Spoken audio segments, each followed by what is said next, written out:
Hello students, how are you all? In previous class, I was teaching you about branches of agriculture in animal science.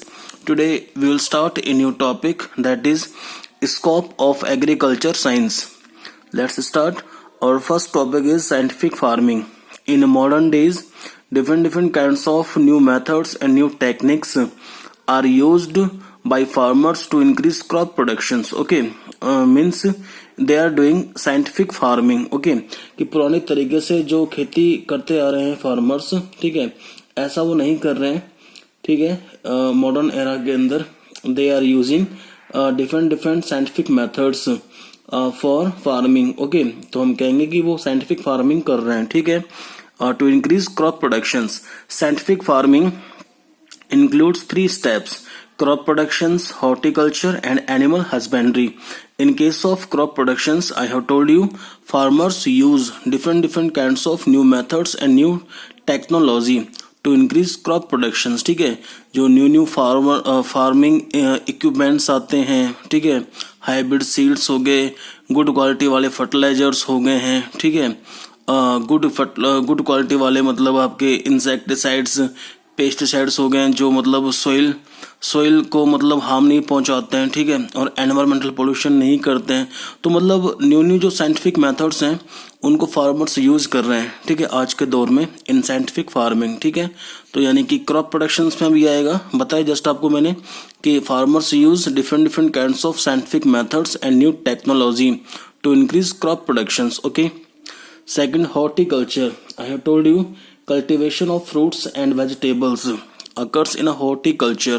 ठीक है, तो नए तरीके से जो फार्मर्स हैं नई तकनीकों को यूज करके जो फ्रूट्स और वेजिटेबल्स हैं उनको ग्रो करवा रहे हैं बेटा इन फील्ड्स के अंदर. ठीक है, to increase the production of fruits and vegetables. Third one is animal husbandry. I have told you in previous class the raising of animals at large scale for obtaining different kinds of useful products like meat, egg, leather, wool, etc. It is called animal husbandry. ठीक है, लेकिन animal husbandry में भी क्या होता है बेटा कि जो अच्छी क्वालिटी वाले, अच्छी नस्ल वाले जो एनिमल्स होते हैं उनको रेज किया जाता है बेटा लार्ज स्केल पर. ठीक है, कि अच्छी नस्ल वाले एनिमल्स को रेयर करेंगे तो जो उनसे न्यू ऑफस्प्रिंग्स बनेगी वो भी क्या रखेगी बेटा, गुड क्वालिटी रखेगी. ठीक है, तो in case of animal husbandry good quality और good breeds animals are raised at large scale. Okay, for obtaining different kinds of useful products. Okay, our second topic is service area. Okay, service area includes three steps: agriculture extension, agricultural product, and third one is agricultural education company. First of all, we will study about agriculture extension. In case of agriculture extension, agriculture officers जो होते हैं बेटा वो गांव जाते हैं. ठीक है, और गांव में जाकर किसानों को, ठीक है, नई टेक्नोलॉजी के बारे में बताते हैं. ठीक है, टू इंक्रीज क्रॉप प्रोडक्शंस. वो नए केमिकल फर्टिलाइजर्स के बारे में बताएंगे. ठीक है, जो न्यू हाइब्रिड सीड्स बनाए गए हैं, ठीक है, बाय इंडस्ट्रीज, तो वो न्यू हाइब्रिड सीड्स के बारे में बताएंगे कि भाई इन सीड्स के अंदर गुड क्वालिटी होती है. मतलब एक तरह से वो जो फार्मर्स हैं उनको नई तकनीकी के बारे में बताया जाता है. ठीक है, और कौन बताता है उनको? Agriculture officers. वो गाँव में जाकर बताते हैं बेटा इस चीज़ को. ठीक है, फिर ये है कि वो जैसे मेनली बताया ना अभी आपको मैंने कि वो बताएंगे दवाओं के बारे में. ठीक है, कि भाई इंसेक्टिसाइड्स के बारे में, पेस्टिसाइड्स के बारे में, फंगिसाइड्स के बारे में, विडिसाइड्स के बारे में. ठीक है, और सीड्स के बारे में कि भाई गुड क्वालिटी वाले सीड्स के बारे में, फर्टिलाइजर्स के बारे में. ठीक है, वो जानकारी देते हैं फार्मर्स को. ठीक है, सेकंड है एग्रीकल्चरल प्रोडक्ट्स. ठीक है, एग्रीकल्चर प्रोडक्ट्स में होता है बेटा एग्रीकल्चर की हेल्प से कोई जो प्रोडक्ट बनाते हैं उसका वो एडवर्टाइजमेंट करते हैं. जो भी प्रोडक्ट बनता है by the help of agriculture. ठीक है, प्रोडक्ट जो बनाया जाता है उसका एडवर्टाइजमेंट करते हैं. ठीक है, उसके बाद एडवर्टाइजमेंट करने के बाद उसे सेल किया जाता है. ठीक है, अब जैसे हम बात कर रहे हैं कि मैंगो है. ठीक है, मैंगो को सीधा मार्केट में ना बेचकर, ठीक है, मैंगो से जैसे पिकल्स बना लिया, अचार बना लिया. ठीक है, अब जो अचार बना एक तरह से क्या बन गया बड़ा, प्रोडक्ट बन गया. ठीक है, जैसे आंवला है, आंवले को सीधा मार्केट में नहीं सेल कर रहे हैं. ठीक है, आंवले से मुरब्बा बना लिया, उसको पैक कर दिया. ठीक है, और उसके बाद उसको एडवर्टाइजमेंट कर रहे हैं, है ना, आंवले के मुरब्बे के बारे में, और फिर उस प्रोडक्ट को मार्केट में सेल कर रहे हैं, ठीक है।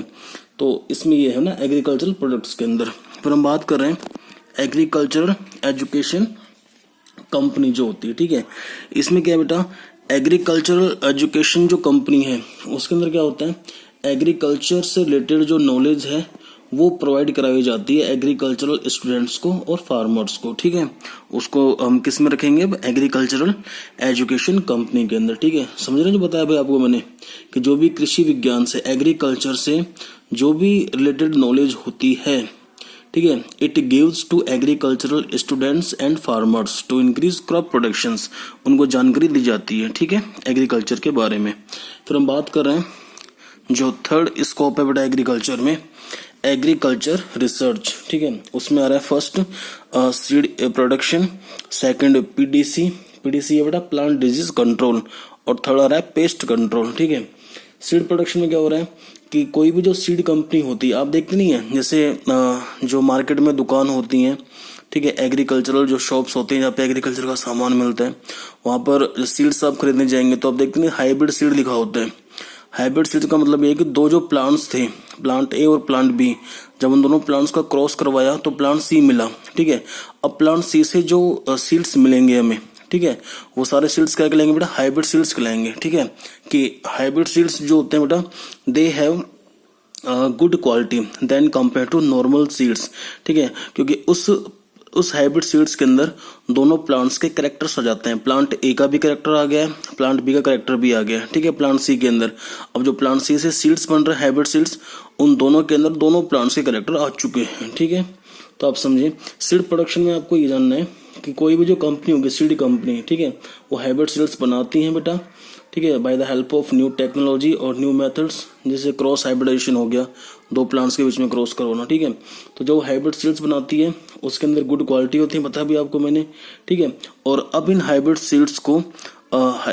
सीड्स के बारे में जानकारी दी जाती है बेटा फार्मर्स को, ठीक है, टू इंक्रीज क्रॉप प्रोडक्शन, के भाई आप इन हाइब्रिड सीड्स को यूज कीजिए, ठीक है।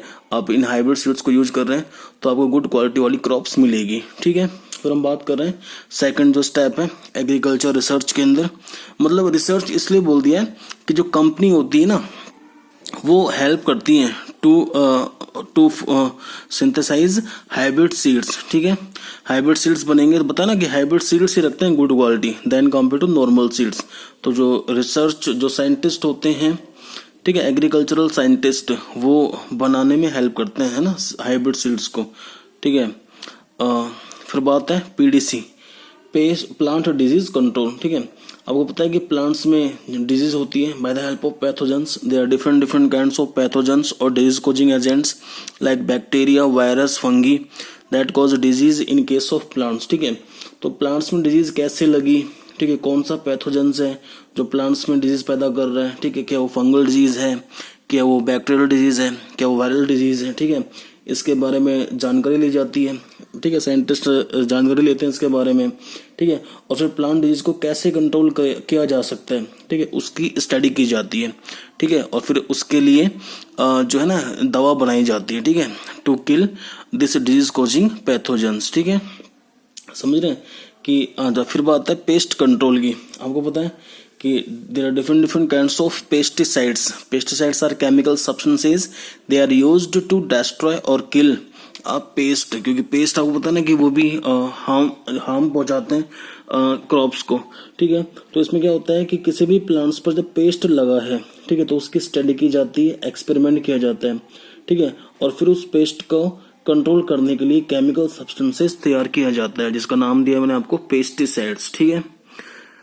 देखो आपको ये भी जानना है कि जो इनऑर्गेनिक फार्मिंग होती है ना बेटा, in case of inorganic farming different kinds of chemical substances are used, ठीक है। जैसे फर्टिलाइजर्स हो गए ना, तो फर्टिलाइजर्स भी अपने आप में केमिकल सब्सटेंसेस हैं, जैसे यूरिया है, डीएपी है, डाई अमोनियम फॉस्फेट, इंसेक्टिसाइड्स होते हैं जो किल करते हैं किसको, इंसेक्ट्स को, ठीक है, जैसे बेंजीन हेक्साक्लोराइड, डीडीटी, ये एग्जांपल्स किसके बेटा, इंसेक्टिसाइड्स के, ठीक है। पायरेथ्रिन, एलिथ्रिन, ये दो एग्जांपल्स किसके, पेस्टिसाइड्स के, ठीक है। 2,4-D, ठीक है, 2,4-D मीन्स यहाँ पे 2,4 डाइफिनॉक्सी एसिटिक एसिड, ये काम करेगा as a weedicides to remove unwanted plants from the fields, ठीक है। तो ये सारे जो केमिकल सब्सटेंसेज है बेटा that are used in inorganic farming, ठीक है।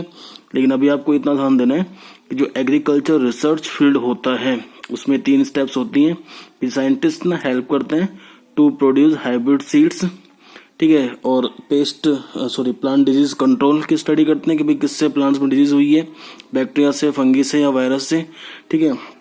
उस पैथोजेंस के बारे में पता लगाते हैं, ठीक है, और फिर उस पैथोजेंस को किल करने के लिए, ठीक है, दवाएं बनाई जाती हैं, ठीक है। और बताया ना कि जो पेस्ट होते हैं, पेस्ट भी हार्म पहुंचाते हैं क्रॉप्स को, ठीक है। तो पेस्ट को कंट्रोल करने के लिए different kinds of useful pesticides are produced by scientist, okay.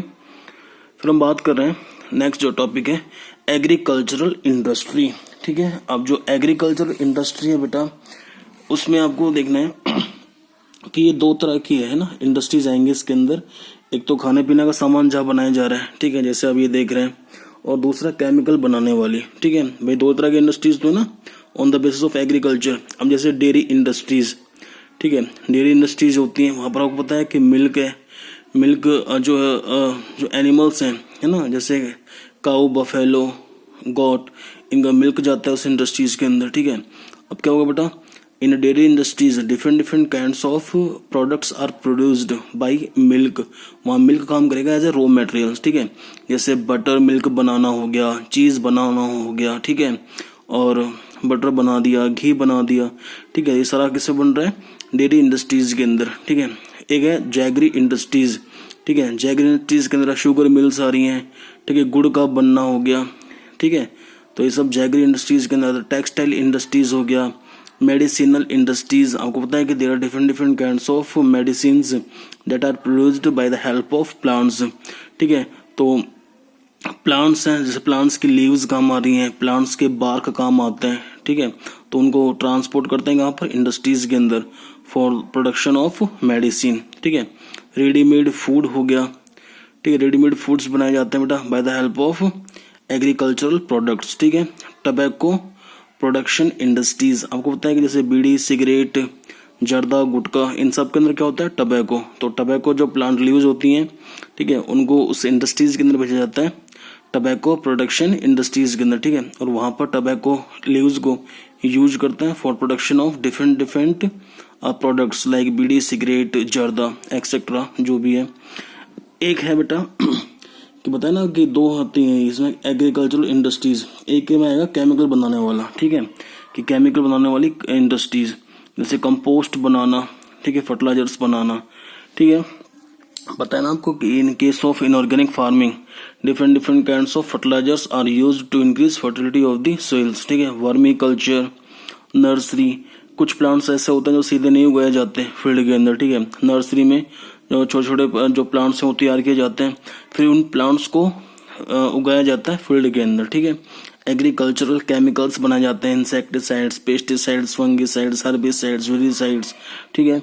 और फिर है AEM एग्रीकल्चर इक्विपमेंट मशीन, कि जो मशीनें काम आती हैं खेती के अंदर, ठीक है, चाहे वो प्लोइंग के लिए है या हार्वेस्टिंग के लिए है या थ्रेसिंग के लिए, जो भी XYZ, ठीक है। ये सारी मशीन भी एग्रीकल्चरल इंडस्ट्रीज के अंदर बनाई जाती हैं, ठीक है। लेकिन नाम क्या होगा बेटा उसका, एग्रीकल्चर इक्विपमेंट मशीन इंडस्ट्रीज, ठीक है। फिर जो लास्ट टॉपिक है बेटा अपना स्कोप ऑफ एग्रीकल्चर के अंदर, वो है एग्रीकल्चर क्रॉप ट्रेड्स, ठीक है। जो एग्रीकल्चर बेस्ड बिजनेस होता है, जैसे डेयरी फार्मिंग हो गया, पोल्ट्री फार्मिंग हो गया, पिसिकल्चर हो गया, ठीक है। तो ये सब क्या बेटा एग्री बिजनेस है, ठीक है। इसके अंदर भी 3 स्टेप्स है ना, agri business, agri clinic, agricultural product sell. तो फर्स्ट बताया ना भी आपको कि डेयरी फार्मिंग है, पोल्ट्री फार्मिंग है, पिसिकल्चर है, एपीकल्चर है, सेरीकल्चर है, ये सारे बिजनेस किसके ऊपर बेस्ड है, एग्रीकल्चर के ऊपर, ठीक है। तो उनको क्या बोलेंगे अपन, एग्री बिजनेस। दूसरा है एग्री क्लिनिक, ठीक है। जो एग्री क्लिनिक होता है बेटा वहां पर एग्रीकल्चर से रिलेटेड मेडिसिन बनाई जाती हैं, ठीक है। पता है ना कि प्लांट्स में डिजीज कौन कॉज कर रहा है, बैक्टीरिया कॉज करता है या फिर वायरस कॉज करेगा या फिर फंगी कॉज करेगा, ठीक है। नेमेटोड्स भी डिजीज कॉज करते हैं बेटा प्लांट्स के अंदर, तो उनको किल करने के लिए तरह की दवाएं बनाना, ठीक है। अब जो एग्री क्लिनिक होता है वो मेडिसिन रखता है, ठीक है, प्लांट डिजीज को कंट्रोल करने के लिए, और दूसरा जो एनिमल्स के अंदर डिजीज जो आती हैं, ठीक है, उनको कंट्रोल करने के लिए भी जो मेडिसिन हैं वो बेची जाती हैं बेटा कहाँ पर, एग्री क्लिनिक के अंदर, ठीक है। वेटनरी डॉक्टर इसके अंदर आएंगे, ठीक है। वेटनरी डॉक्टर्स होते हैं, ठीक है, जो चेक करते हैं मतलब एनिमल्स डिजीज को, ठीक है। तो ये सब ना एग्रीकल्चर की दवाएं सब इसी के अंदर मिलती है ना, एनिमल्स की दवाएं भी एग्री क्लिनिक के अंदर। फिर है एग्रीकल्चरल प्रोडक्ट सेल। अब क्या है कि जो एग्रीकल्चर प्रोडक्ट्स हैं ये बनाया जाता है बेटा bye the help of different methods, ठीक है। और इन प्रोडक्ट्स को, जो एग्रीकल्चर प्रोडक्ट्स होते हैं, इनको मार्केट में सेल किया जाता है।